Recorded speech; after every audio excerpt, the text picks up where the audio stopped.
Dear students, अस्सलाम वालेकुम। Online classes के सिलसिले में आज हमारा लेक्चर नंबर 36 है और इसमें हमने एग्जांपल 10.20 को इन डिटेल डिस्कस करना है। और इसमें आप देखेंगे कि किस तरीके से स्कैन एफ फंक्शन जो पहले हम एग्जांपल्स में करते रहे हैं वो भी, और साथ एक मैथमेटिक्स का एक फंक्शन है वो भी इस्तेमाल होगा। ठीक है, इसमें हम एग्जांपल 10.20 डिस्कस करेंगे। अब पहले देखते हैं कि एग्जांपल 10.20 है क्या। एग्जाम्पल 10.20 कहती है कि आपने एरिया ऑफ द ट्रायंगल जो है वो फाइंड करना है। एरिया ऑफ द ट्रायंगल जो है, यहाँ जो फार्मूला दिया हुआ उसके मुताबिक वो सिंबल्स में अगर हम आ जाए तो इक्वेशन,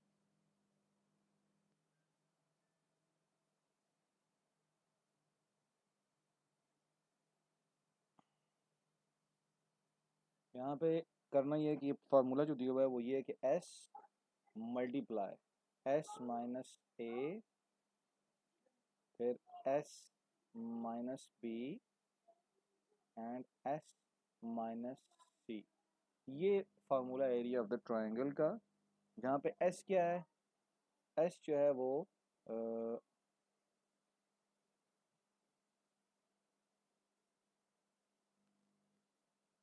एस क्या है वो हम देखते हैं। यहाँ पे दोबारा इंसर्ट करके मैं आपको बता देता हूँ कि जो एस है वो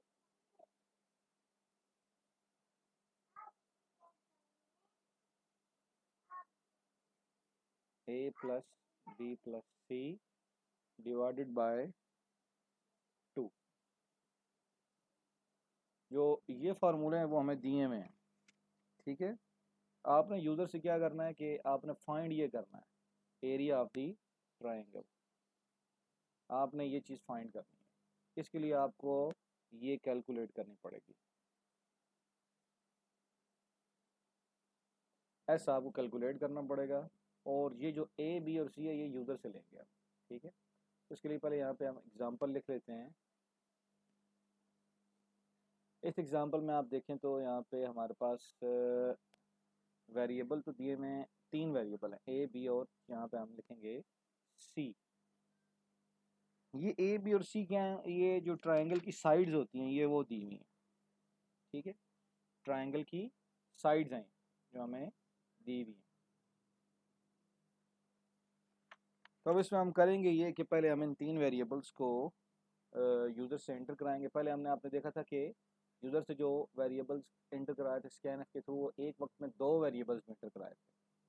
अब हम इसी स्टेटमेंट में चाहें तो हम 3 वेरिएबल्स भी एंटर करवा सकते हैं। हम कहेंगे जी enter 3 sides of the triangle, और ये पॉसिबल है कि ट्रायंगल की 3 साइड्स जो है वो जो है वो पॉइंट्स में हो, तो हम ये फ्लोट लेंगे, इसको हम इंटीजर नहीं रखेंगे। ठीक है, यहाँ पर भी फिर हमारे पास चेंज आएगी। वेरिएबल हमारे पास कितने हैं, ए बी और एंड सी।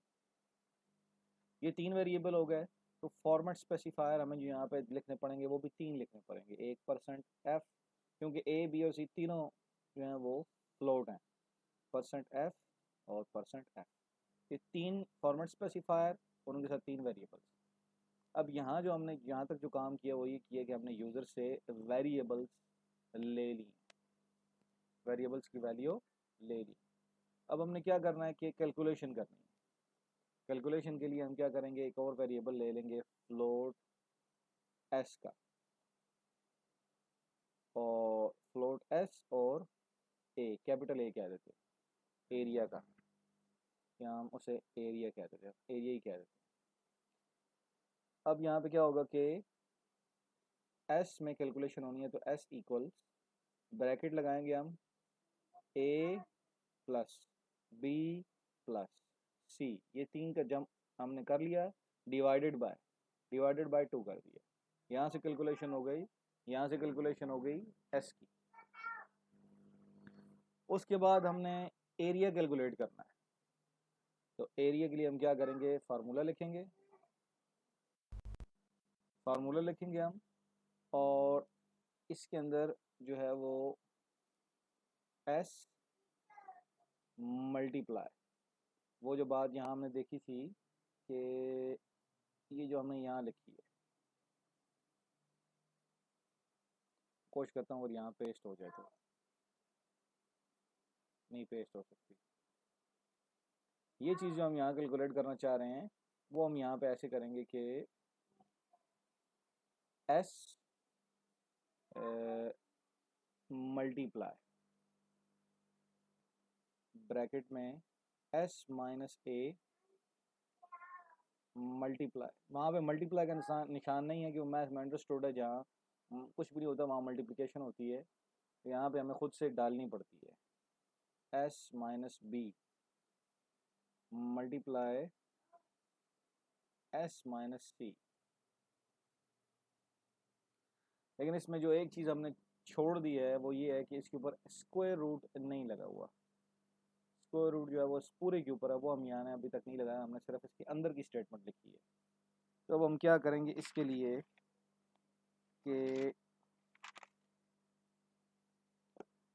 स्क्वायर रूट का फंक्शन है S Q R T bracket, ये ब्रैकेट पूरे सारे के लिए, तो ये आखिर में ख़त्म होगी, इसके अंदर सब कुछ है, ये सारी कैलकुलेशन इसके अंदर हो रही है, S Q R T whole bracket. अब इसमें जो हमने स्क्वायर रूट का फंक्शन यूज़ किया है वो आप देख सकते हैं कि स्क्वायर रूट के अंदर ये सब कुछ लिखना है, ठीक है, इसलिए हमने ब्रैकेट एक दोनों इस सारे को हमने ब्रैकेट के अंदर लिख दिया है। इसमें जो एक और चीज़ देखने की है वो ये कि स्क्वायर रूट एक मैथमेटिकल फंक्शन है, ठीक है, एक मैथमेटिकल फंक्शन है, इस वजह से जो है वो मैथमेटिकल फंक्शन होने की वजह से इसके लिए हमें एक और लाइब्रेरी यहाँ पे इंक्लूड करानी पड़ेगी। और आपको पता है लाइब्रेरी क्यों इंक्लूड कराई जाती है कि उसके अंदर फंक्शन की डेफिनेशन पड़ी होती है। तो जो स्क्वायर रूट का फंक्शन है ये अपना काम कैसे करेगा, ये इस math.h लाइब्रेरी में या हेडर फाइल में डिफाइंड है, तो ये हम जब अपने प्रोग्राम में इंक्लूड कराएंगे तो हमारा मसला हल हो जाएगा, ठीक। अब हम आते हैं इस प्रोग्राम में अभी भी एक मिस्टेक है, वो मैं आपको बाद में बताऊंगा कि क्या है। एक मिस्टेक मैंने खुद की है जानबूझ के, ताकि आपको कुछ चीज़ ध्यान में आ जाए। अब हमने चूंकि कैलकुलेशन भी कर ली है, अब हमने क्या करना है कि प्रिंट करवाना है, तो हम प्रिंट करवाते हैं, प्रिंट एफ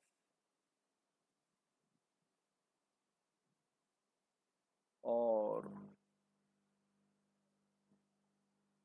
उसके बाद हम लिखेंगे डबल कोट्स में हम लिखेंगे area of try angle equal, जहाँ प्रिंट करवाना है वहाँ पे %f कामा और एरिया, ये वो वेरिएबल है जिसके अंदर कैलकुलेशन, क्योंकि हमने नई लाइन में प्रिंट करवाना है तो हम क्या करेंगे, इससे पहले \n लगवा देंगे।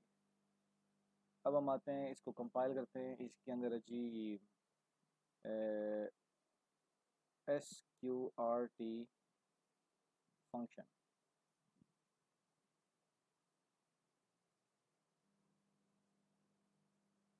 तो 3 साइड्स तो हमने पहले एंटर किया 1.7 एंटर, 3.59 एंटर,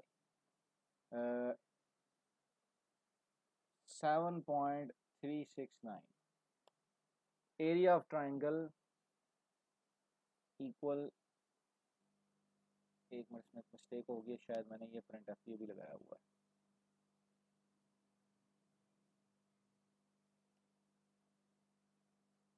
दोबारा फिर एग्जीक्यूट कराते हैं इसे। Area of triangle 2.3 divided by 1.9 and inter 5.69, area of triangle equal, ये आंसर इसने गलत दिया है, आंसर गलत देने की वजह क्या है, वो एक वजह हम देखते हैं कि यहाँ तक तो हमारे पास ठीक है। इसमें जो गलत वजह मुझे वो नज़र आई है वो ये कि हमने बताया था कि जब भी फ्लोट वेरिएबल यूज़ हो, फ्लोट वेरिएबल, और उसके अंदर जो मिसाल के तौर पर ये स्टेटमेंट है, इसमें मिस्टेक है। वो मिस्टेक क्या है कि यहाँ पे एस एक फ़्लोट है, ए बी सी भी फ़्लोट है। जब भी फ़्लोट वेरिएबल को कोई डेटा असाइन होता है और उस डेटा के अंदर, यानी इस डेटा के अंदर अगर नंबर इस्तेमाल हो जाए तो वो इस तरह इस्तेमाल नहीं होता, बल्कि उसके बाद पॉइंट लगा के ज़ीरो लगा देता है, क्योंकि टू के बाद कुछ भी नहीं है तो हमने 2.0 लिखा है, तो फिर ये सही होगा। अब उसको दोबारा एग्जीक्यूट कराते हैं और देखते हैं कि रिजल्ट क्या आता है।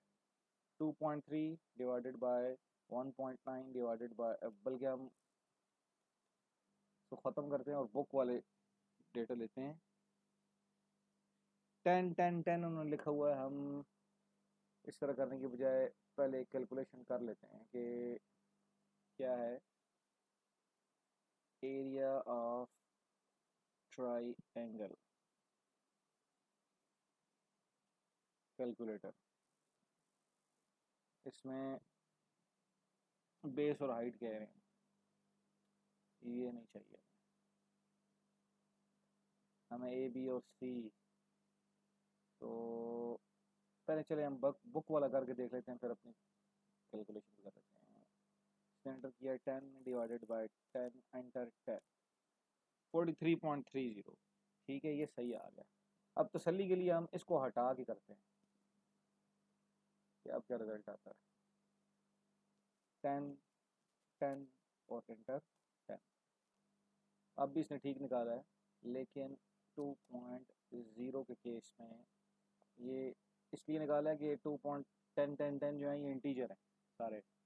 अब अगर हम पॉइंट्स में लें तो फिर मसला आएगा। पॉइंट्स में लेते हैं हम, तो इसे एग्जीक्यूट करते हैं। पॉइंट्स में 1.9 डिवाइडेड बाय एंटर 2.3, एंटर 3.69, यह है जी 1.83। ठीक है, 1.83। हम इसके बगैर करके देखते हैं तो क्या रिजल्ट आता है।